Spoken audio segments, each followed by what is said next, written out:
मी इथे मिक्सरच्या भांड्यामध्ये 2 टोमॅटो लाल कलरचे चिरून घेतलेले आहेत। त्यानंतर मी इथे कोथिंबीर आणि कोथिंबीरचे जे देठ असतात ते घेतलेले थोडेसे आणि 4 चमचे मी इथे डाळव घेतलेलं आहे। तर हे आपण सगळं बारीक करून घेऊयात। आता आपण कढईमध्ये 2-3 चमचे तेल टाकून घेणार आहोत।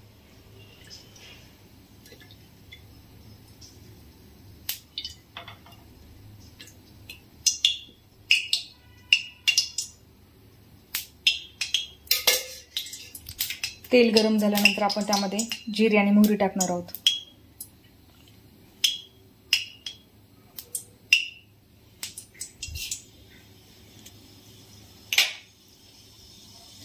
आपलं तेल गरम झालेलं आहे। जिरे आणि मोहरी तडतडायला लागली आहे।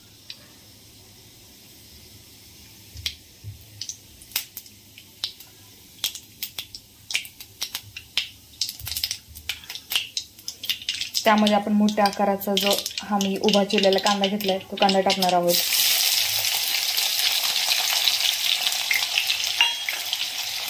त्यानंतर आपण 2 मिरच्या घेतलेल्या आहेत त्या उभ्या चिरून घेतल्यात मी। 10-12 कढीपत्त्याची पानं आहेत ते पानं टाकून घेऊयात आणि कांदा लाल होईपर्यंत परतून घेऊयात।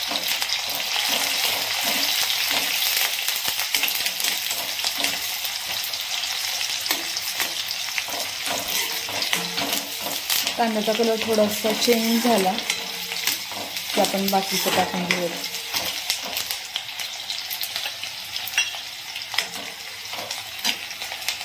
बघा इथं कांद्याचा कलर चेंज झालेला आहे। कांदा थोडासा लालसर दिसतोय आपल्याला। त्यानंतर आपण यामध्ये मसाले टाकून घेऊयात। तर मी सुरुवातीला टाकते यामध्ये चिमूटभर हिंग, त्यानंतर हळद, त्यानंतर मी टाकते इथं कांदा लसूण मसाला आहे तो 1 चमचा घेतलेला आहे। त्यानंतर इथं मी लाल चटणी घेतलेली अंबारीची ती चटणी टाकते आणि जो आपल्या घरचा काळा मसाला किंवा लाल मसाला म्हणतात तो मसाला 1 चमचा घेतलाय तो मसाला मी इथं टाकून घेते आणि हे आपण असं हलवून घेऊयात अर्धा मिनिटभर। गॅसची फ्लेम मी छोटीच ठेवलेली आहे।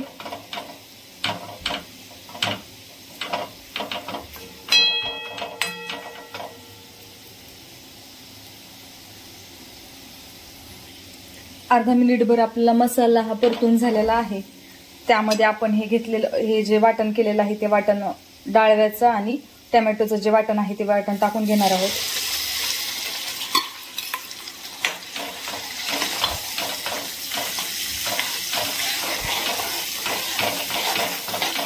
हे एकत्र मिक्स करून घेऊयात।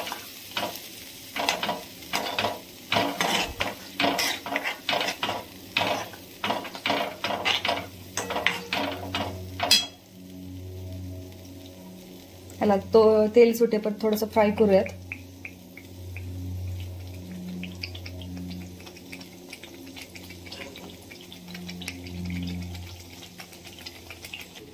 बघायला किती मस्त असं तेल सुटलेलं आहे। तर हे खूप घट्ट आहे। त्यामध्ये मी आता थोडंसं पाणी ऍड करणार आहे कारण नंतर पण हे शिजल्यानंतर आणखी घट्ट होणार आहे। त्यामुळे 1 वाटी मी यामध्ये पाणी ऍड केले।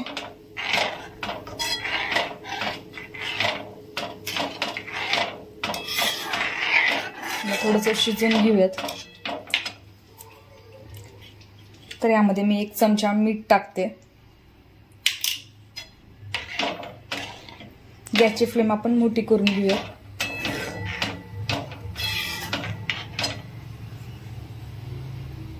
आपल्या भाजीला किती छान अशी उकळी आलेली आहे। मी अशा 2-3 उकळ्या काढून घेतलेल्या आहेत। त्यानंतर मी यामध्ये टाकते हा गरम मसाला 1 चमचा,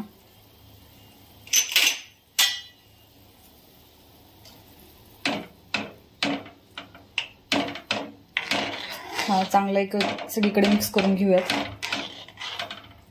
त्यानंतर मी टाकते यामध्ये हे तिखट आणि आंबट जी टेस्ट आहे त्याला मेंटेन करण्यासाठी 1 चमचा म्हणजे एक छोटासा गुळाचा खडा आहे तो गुळाचा खडा टाकते।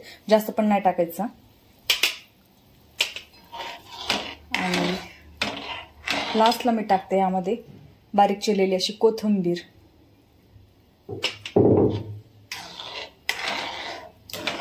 आपली भाजी आता आहे रेडी खाण्यासाठी। ज्यावेळेस आपल्या घरामध्ये भाजीला काही नसेल त्यावेळेस नक्की ही रेसिपी ट्राय करा आणि मला कमेंटमध्ये सांगा की कशी झाली आहे. थँक्यू. बघा आपली भाजी रेडी आहे. कशी दिसते? एकदम छान दिसते ना. चवील तर इतकी छान लागते ही. नक्की तुम्ही ट्राय करा. भाजी मी ताटामध्ये घेतलेली आहे आणि खायला सुरुवात करते. त्या अगोदर तुम्हालाही घास चारते. तर बघा ह्याचं टेक्स्चर पण किती छान असं आलेलं आहे आणि ही भातासोबतच खा, एकदम मस्त लागते ह्याची टेस्ट. तर हा पहिला घास तुमच्यासाठी. चला पटकन करा आणि माझ्या चॅनलला सबस्क्राईब करा. थँक्यू.